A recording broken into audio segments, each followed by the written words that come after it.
Hello guys. तो अब हम चलते हैं लेके दो चर वाले रैखिक समीकरण क्लास 10th के पार्ट 3। ठीक है, एनसीईआरटी बुक का बता रहे हैं क्वेश्चन, और ये बहुत ही जो भी क्वेश्चन बताए हैं एकदम एग्जाम से रिलेटेड है और ऐसा एग्जाम में आपके पूछा ही जाता है। तो पार्ट 3.1 दो चर वाले रैखिक समीकरण। अगर अब आप मेरे चैनल पर नए हो तो आप एक बार मेरे चैनल को सब्सक्राइब कर लीजिए, अगर अच्छा वीडियो लगे तो कर लीजिएगा और लाइक भी दे दीजिएगा। ठीक है, और लगे अच्छा लगेगा तो शेयर भी जरूर कर दीजिएगा। ठीक है, चलिए शुरू करते हैं। प्रश्न नंबर 2 करा है कि A1 A2 B1 by B2 और C1 बाई C2 की तुलना कर ज्ञात कीजिए कि निम्न समीकरण युग्म निरूपित रेखाएं प्रतिच्छेद समानांतर या संपाती है।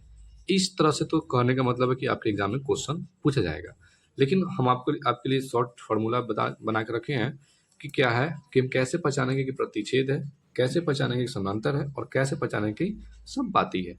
आपको फार्मूला बता देंगे और उस पर क्वेश्चन भी बता देंगे जो आपको आसानी से सीख जाएंगे। सबसे पहले क्या रहा है, देखिए यहाँ पे A1 बट्टा A2 B1 बट्टा B2 अगर आपस में बराबर नहीं है, इसका मतलब होता है बराबर नहीं है। अब एक चीज ध्यान दीजिए, बराबर तो नहीं है तो इसको क्या बोलते हैं, प्रतिच्छेद। यानी कि ये रेखाएं एक बिंदु पर काटती है या प्रतिच्छेद करती है। लेकिन एक बात यहाँ पे ध्यान रखिए कि ये क्या कर रहा है, ये दूसरे को काटा जा रहा है। तो काट रहा है तो कहने का मतलब कि A1 B1 A2 B2 आपस में बराबर नहीं होगा, तो उसको हम लोग क्या बोलेंगे, प्रतिच्छेद। किसके माध्यम से, इसके माध्यम से, क्योंकि एक दूसरे को काट रहा है ना, और काटने का मतलब काटना होता है या प्रतिच्छेद करना होता है। ठीक है, नेक्स्ट। अगर नेक्स्ट में क्या होगा, संपाती के लिए कैसा है, देखिए A1 बट्टा A2 बराबर B1 बट्टा B2 बराबर C1 बट्टा C2। कहने का मतलब कि A1 B1 C1 A2 B2 C2 ये दोनों आपस में तीनों अगर बराबर वैल्यू आएगा तो क्या होगा, संपाती होगा। कहने का मतलब 1/2 1/2 1/2 सबका इस तरह से आएगा, या 3 4 3 3 3 4 4 4, तो क्या होगा, ये बिंदु संपाती होगा। समपाती का मतलब कि वो एक ही लाइन में है, संरेख है। ठीक है, अब एक चीज और लास्ट बच गया है, उसके लिए हम चलते हैं नेक्स्ट पर। अब इसको देखिए, करा कि A1 बट्टा A2 बराबर है B1 बट्टा B2, लेकिन B1 बट्टा B2 बराबर नहीं है C1 बट्टा C2 के। कहने का मतलब कि अगर B और C आपस में बराबर नहीं है तो वो समानांतर रेखाएं कहा जाएगा, लेकिन A1 और B1 का होगा, बराबर होगा। ठीक है, तो चलिए अब हम लोग क्वेश्चन सॉल्व करेंगे, और क्वेश्चन सॉल्व करने के बाद तब समझेंगे कि कौन संपाती है, कौन समानांतर है, कौन समानांतर और प्रतिच्छेद करती है। तो चलिए लेके चलते हैं क्वेश्चन की तरफ। सबसे पहला क्वेश्चन आपके सामने दिख रहा होगा guys, 5x minus 4y plus 8 7x plus 6y minus 9। तो इसमें आपको पता होना चाहिए कि A कौन है, B कौन है, C कौन है। मतलब ये A1 हो गया, ये A2 हो गया, ये B1 हो गया, B2 हो गया, ये C1 हो गया और C2 हो गया।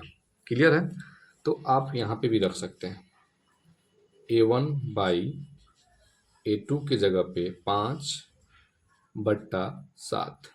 ठीक है, अब आइए B1 बटा B2 की जगह पे क्या रख सकते हैं, -4। B1 का मान -4 है तो -4 बटा प्लस 6।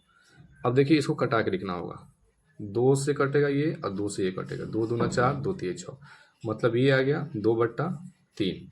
ठीक है, अब आइए C1 बटा C2 8/9। अब आपको इसमें देखना है, क्या देखना है कि क्या ये सब बराबर है या कंडीशन के हिसाब से जो बताए हैं वो देखना है। A1 बटा A2 अब हम बराबर पर लिखेंगे B1 बटा B2। A1 बटा A2 का मान 5/7 है और B1 बटा B2 का मान है 2/3। तो ये तो आपस में प्रतिच्छेद कर रहा है, क्या कर रहा है, नहीं है।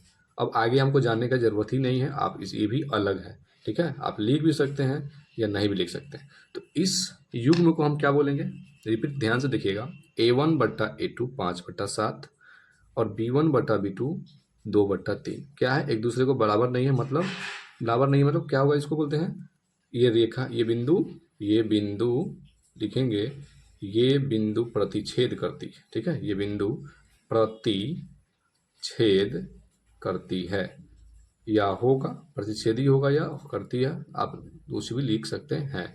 ठीक है। तो आपसे ये ऑब्जेक्टिव में पूछा जाता है या नंबर वाला 1-2 नंबर करके ही एग्जाम में पूछा जाएगा। सिंपल था ना कि A1/A2 बराबर B1/B2 नहीं है, तो पीछे बताए थे कि जब ये दोनों काटे यानी कि एक दूसरे को काटती है एक बिंदु पे या एक दूसरे के प्रतिच्छेदी बिंदु है। ठीक है, यहाँ पे बिंदु है। नेक्स्ट लेके चलते हैं। नेक्स्ट क्या बता रहा है, question number 2, 9x 3y + 12, 18x + 6y + 24। अब इसमें भी देख रहे होंगे, क्या देख रहे हैं कि A1 A2 आप पहचान रहे हैं, यानी ये A1 हो गया तो ये A2 हो गया, ये B1 हो गया तो B2 हो गया, ये C1 हो गया और C2 हो गया। तो हम रखते हैं A1/A2 की जगह पे। A1 कितना है 9/18, ये कटेगा 9 एकम 9 और 9 दूना 18, मतलब कि 1/2, यहाँ पे कॉमा दे दीजिए। B1/B2 रखेंगे, अब कितना है 3/6, तो 3 एकम 3, 3 दूना 6, 1/2 आ गया। अब आप C1 यहाँ पे कॉमा दे दीजिए, C1/C2 रखेंगे, कितना रखेंगे, C1 है 12 और C2 है 24, 12 एकम 12, 12 दूना 24, तो ये भी आ गया 1/2। तो अब क्या करना है, आपको देखना है, क्या देखना है, मिलाना है A1/A2 बराबर A1/A2 का मान 1/2, ये भी 1/2, सब 1/2 है। तो आप यहाँ पे दिखा दीजिए कि B1/B2 है और बराबर में C1/C2 भी है। तो कहने का मतलब है कि ये क्या होगा, समपाती होगा, ये समपाती बिंदु होगा, समपाती होगा, डायरेक्ट लिख सकते हैं, कोई दिक्कत नहीं है, समपाती होगा। क्लियर हो गया। लेके चलते लास्ट क्वेश्चन पे एक, इससे तीसरा फॉर्म आपका क्लियर होगा। इसमें भी A1 B1 C1, A2 B2 C2, ठीक है। तो रखते हैं A1 की जगह पे क्या रखेंगे, A1/A2, 6/2, 2 तिहाई 6 कटेगा, मतलब 3/1 आएगा। B1/B2, तो -3/-1 ये कटेगा, तो क्या आएगा 3/1 आएगा, माइनस कट गया, अब कटेगा C1/C2 बराबर 10/9। अब आपको मिलाना है कि कौन किसके बराबर है या नहीं है। तो A1/A2 बराबर A1/A2 3/1, B1/B2 3/1। तो कहने का मतलब है कि जब A1 और B1 और A2 और B2 जब आपस में बराबर होता है तो क्या होता है, हम बताए थे समानांतर रेखाएं होंगे।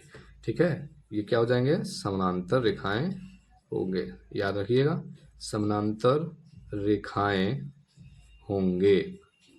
तो इस तरह से आप क्वेश्चन को सॉल्व कर सकते हैं आसानी से। गाइज अगर ये क्वेश्चन आपको आसान लगा होगा, समझ में आया, तो लाइक शेयर जरूर करना जरूर नहीं भूलें। और अगर मेरे चैनल पर नए हो तो अगर अच्छा लगा तो सब्सक्राइब कर दीजिए गाइज। और चलिए मिलते हैं इसके नेक्स्ट वीडियो में। ओके।